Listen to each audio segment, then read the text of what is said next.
So Erika Kirk actually had 2 boyfriends within the 5 years before meeting Charlie Kirk, so why lie about this? Interesting. But there's also another boyfriend. His name is Tyler Massey, and she dated him in 2015. Here we have them doing Fashion Week in Phoenix together. A previously deleted video just came back out of nowhere, and now people are calling it the most damaging footage tied to Erika Kirk since this whole situation started. This was not some hidden recording or a private leak either. This was Erika, on stage, speaking freely at a public event, and the wild part? She looked completely comfortable saying things that she later seemed to regret, because the second this clip started spreading again, it became obvious why it had been taken down so fast. What she says in that moment hits right at the center of everything people have been questioning about her image and her real intentions. The clip comes from the 2021 Good Things Women's Conference in California, where Erika showed up to present a clean, polished version of herself, the same carefully built persona people have seen for years. But something slipped, and it was not small at all. When the topic of Charlie came up, instead of using warm or emotional language you would expect from someone talking about their partner, Erika took a completely different direction. And that is where people really started paying attention. She casually joked that she had upgraded her last name. That one line instantly stood out.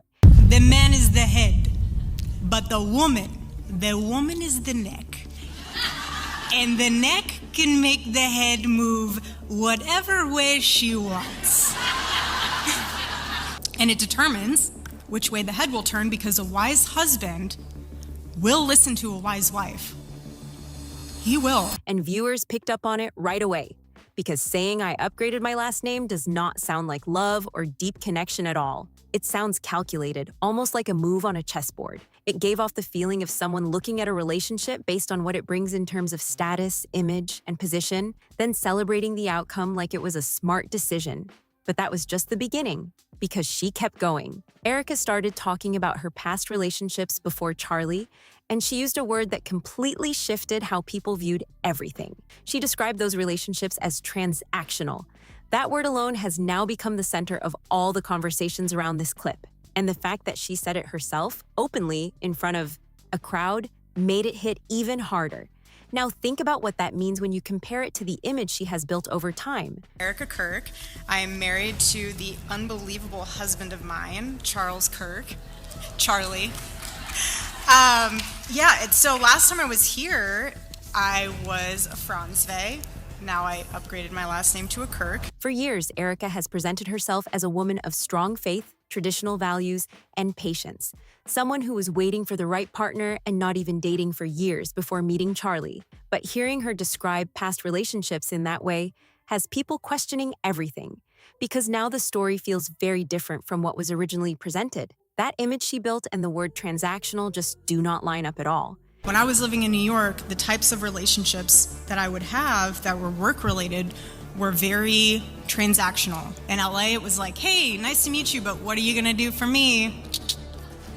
One yes closer to being on the silver screen, like. And the key detail here is she chose that word herself. No one forced it, no one twisted it, it came straight from her. And then came the moment that really shifted everything. The head and neck metaphor.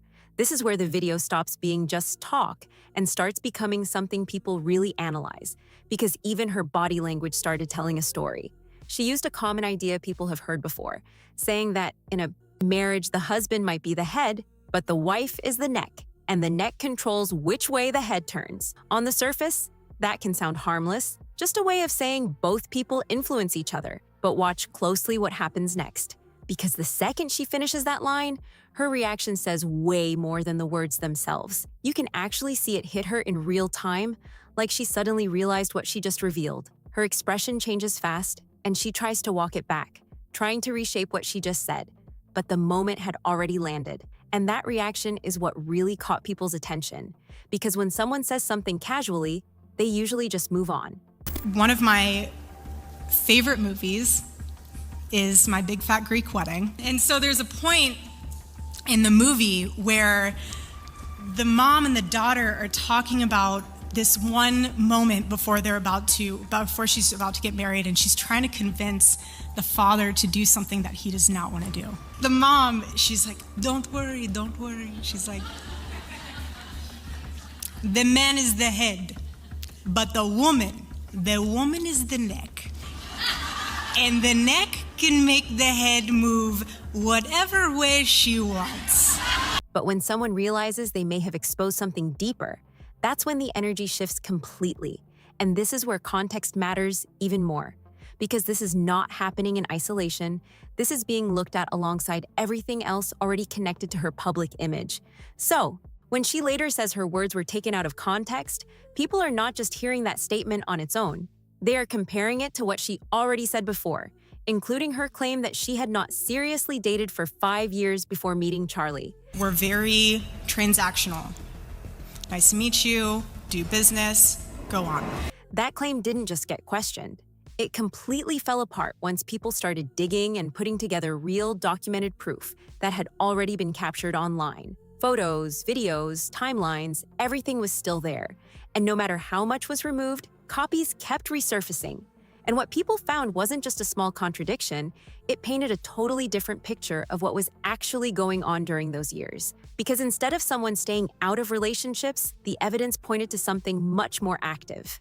It showed a pattern of multiple connections across different circles with people who all had strong public presence or influence. And that's where things started to feel way more intentional than random. There were clear links to basketball player Josh Harrelson, with photos that confirmed they spent time together. Then there was reality TV figure Joe Lum, where images showed them looking very close, not just casual acquaintances at all. There are even clips of them together in outdoor settings, moments that stood out even more once everything else started coming into focus. Then the pattern keeps going. She was reportedly connected to Tyler Strange from Emerson Drive after appearing in a music video, adding another layer tied to the entertainment space. On top of that, she was publicly linked to former baseball player Joseph Tyler Massey. And I just was like, exactly. Because if you picture the physical body, and it's not meant to be manipulative. Some people are like, oh, I'll move the head wherever I want because I'm going to manipulate my husband. That has nothing to do with it. If you picture the physical body, you can't move your head without your neck. You can't. Your head is supported by your whole body. And it determines which way the head will turn because a wise husband will listen to a wise wife. And that connection wasn't hidden either.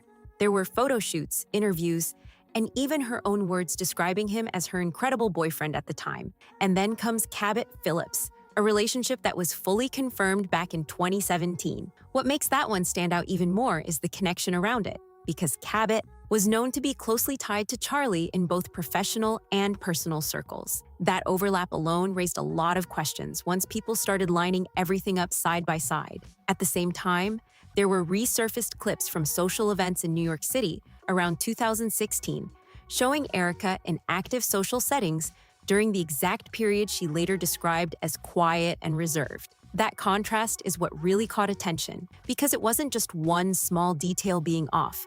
It was two completely different versions of the same timeline. So now people are looking at this and asking a much bigger question. Lies that Epstein, with his little friend Ghislaine and Ghislaine's father, Robert Maxwell, who was obviously a spy of the Israeli intelligence agencies, that there was something else going on here. Epstein was not some sort of whiz-kid hedge fund manager. Epstein was playing a part. Epstein was a LARPer. Epstein was cast for a specific role, and he played it really well. It's nothing new that if you're in the intel agencies, you want to try and get as much blackmail on powerful people as possible. If someone can present one version publicly while documented evidence shows something else entirely, what else might not match up? And that's why this conversation didn't slow down. It actually picked up speed. When you step back and look at the full pattern, it doesn't feel random at all. Each connection seems tied to a certain space, whether it's entertainment, sports, or public visibility. And then there's Tyler Bauer, someone repeatedly mentioned as a key link who helped connect her into political circles where Charlie was already established. Through those introductions, doors opened into a completely different environment. And based on what has been publicly discussed, Tyler didn't just introduce them. He was involved early on in guiding how things developed. Even Charlie himself was reportedly being advised before their first date, which added another unexpected layer to the whole situation. And when people compare Charlie to the other names connected to her past, one thing stands out clearly. He was different from the rest. The American people deserve to have every Epstein file released with no redactions whatsoever, period. And we, the American people, ran on transparency. We deserve to see the entire client list. Yeah. Every document the government has regarding the Epstein files, we, the American people, should have on an easy-to-access website immediately in a very, very quick fashion. I'm pushing for that both privately and publicly, just so you know. And that difference is exactly what people keep focusing on as they try to understand the bigger picture behind everything that's been unfolding. Her previous partners mostly came from worlds like sports, entertainment, and social scenes. But Charlie stood in a completely different lane. He was deeply involved in politics with a massive platform, strong connections, and real influence over major conversations happening at a national level. Now, when you take the idea she introduced herself, describing relationships as transactional, and apply that same logic here, things start to look very different. Because if relationships are being viewed based on what they bring in terms of access, influence, or positioning, then Charlie clearly represented something bigger than anything before. And that makes people question whether this was about emotion or something much more calculated. And it goes even further. Because if someone outside of Erika helped set that connection up and had their own reasons for doing it, then this wasn't just personal anymore. It becomes something structured and intentional. That kind of setup changes how people look at the entire situation, because now it feels like multiple layers were involved from the start. That leads straight into the most serious part of this entire discussion, the part people keep circling back to. It's about what Erika has consistently avoided addressing when it comes to Charlie's final years, because during that time, Charlie was focused heavily on two major topics that defined his public presence. The first one involved the Epstein files. Charlie was very vocal about wanting more clarity and transparency around those documents, calling for their full release and encouraging deeper examination of the wider connections involved. He talked about it publicly, worked on it behind the scenes, and made it a key part of what he was focused on during that period. This wasn't some side topic either. It was something he kept returning to again and again.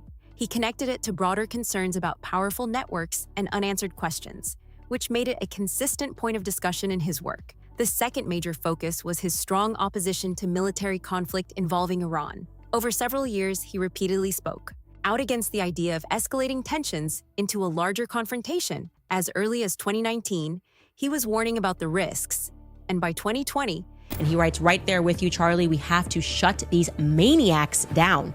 Not only is the Republic depending on it, but the citizens of Israel are too. And Charlie said, thank you, I totally agree. Brett said, and by the way, I think the president needs us to keep the pressure on. The neocons are very vocal and admittedly powerful, but the public does not want war, especially not to be dragged into one by a belligerent Israeli regime. Charlie responds and says, I know, we need to do better. I'm doing all I can. Truly, I was in the White House all day fighting for America. Same tomorrow. Okay? These were Charlie's perspectives regarding the Iranian war. That is how Charlie felt about neocons. He felt like they were maniacs. He was clearly stating that moving toward conflict would be a serious mistake. That message didn't change. In 2025, he continued pushing back strongly, describing potential military action as something that could spiral into a much bigger problem. He even took part in direct discussions, trying to influence decisions and urging restraint at a high level. He also engaged his audience directly, asking for their views on whether involvement in a conflict would be the right move, and the response showed strong resistance to that idea. That alone highlighted how serious he was about the issue and how much attention he was bringing to it. So when you look at everything together, Charlie's final years were shaped by two major priorities: pushing for more transparency around the Epstein-related discussions, and consistently speaking out against the possibility of a larger military conflict with Iran. And when you line all of that up together, this is where the entire situation starts to feel way bigger than just one resurfaced clip or one awkward statement caught on camera.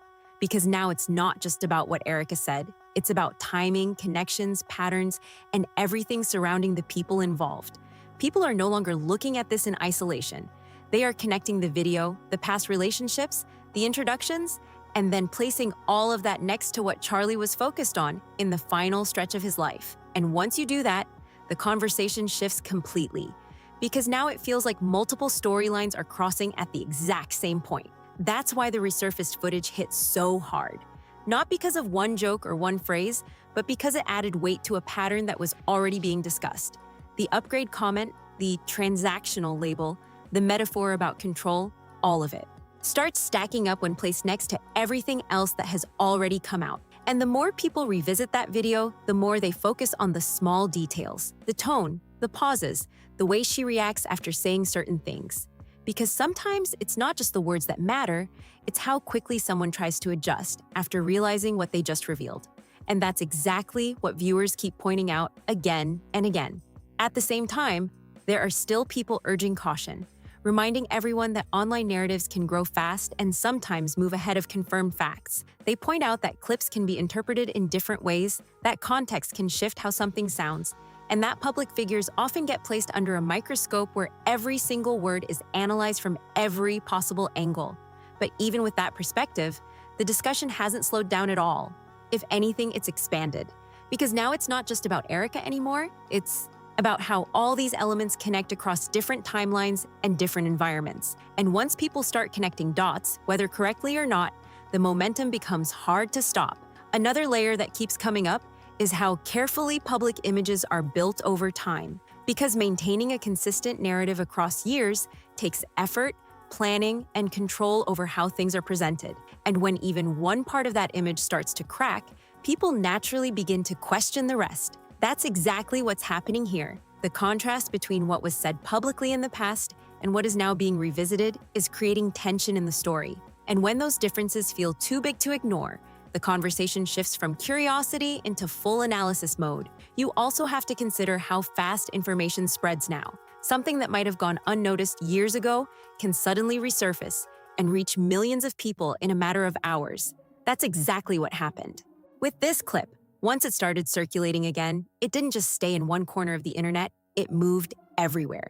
And with that kind of exposure comes amplification. Podcasts start talking about it, social media threads break it down, content creators analyze every second of it. And before you know it, one moment turns into a full narrative that people are following daily. That's why every reaction matters now. Every statement, every silence, every attempt to clarify or step back, it all becomes part of the story.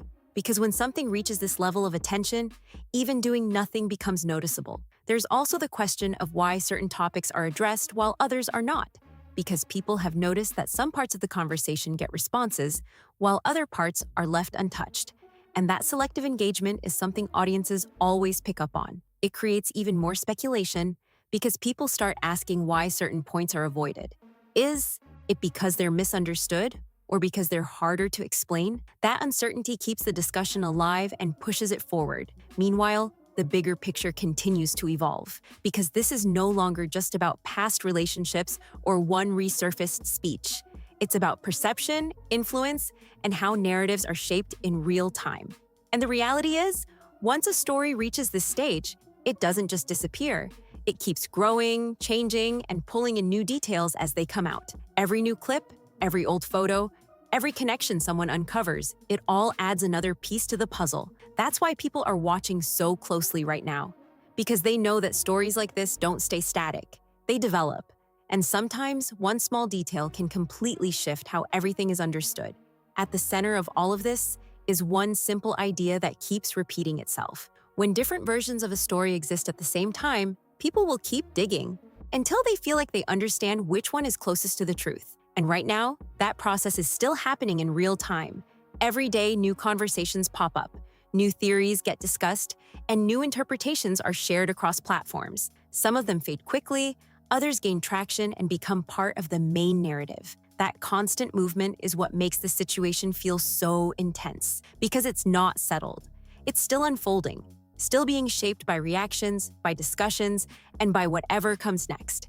And that's exactly where things stand right now. A resurfaced video, a series of past connections, a pattern people are trying to understand, and a growing conversation that shows no signs of slowing down. And then everything took a sudden turn. Charlie was gone.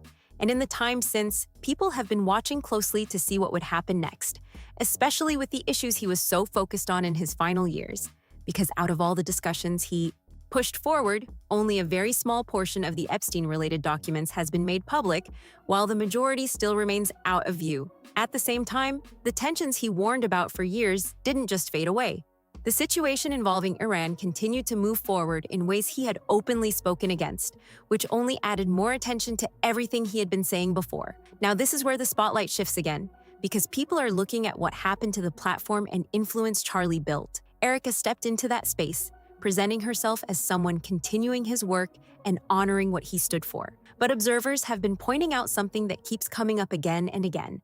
The same two topics that define Charlie's final stretch, the ones he spoke about the most, are the ones people say have not been addressed in any major way since. There hasn't been strong public focus, no visible push, and no continued discussion at the level Charlie had taken it to, and that silence is what people keep questioning. Because when someone is known for prioritizing certain issues so strongly, people expect that momentum to continue, especially when someone claims to be carrying that legacy forward. But instead, what people are seeing feels very different from what they expected. Then there's another layer people bring up when looking at the bigger picture.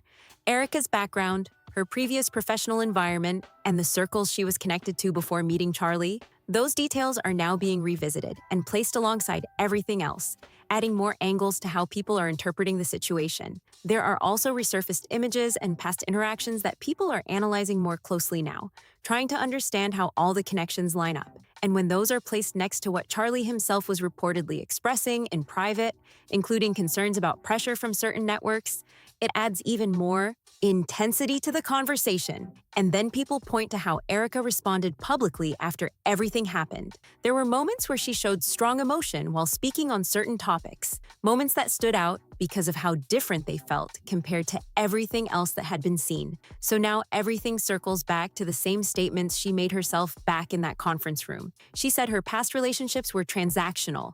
She described herself as the one guiding direction behind the scenes. She joked about upgrading her last name. Those weren't pulled out of nowhere. Those were her own words, spoken openly.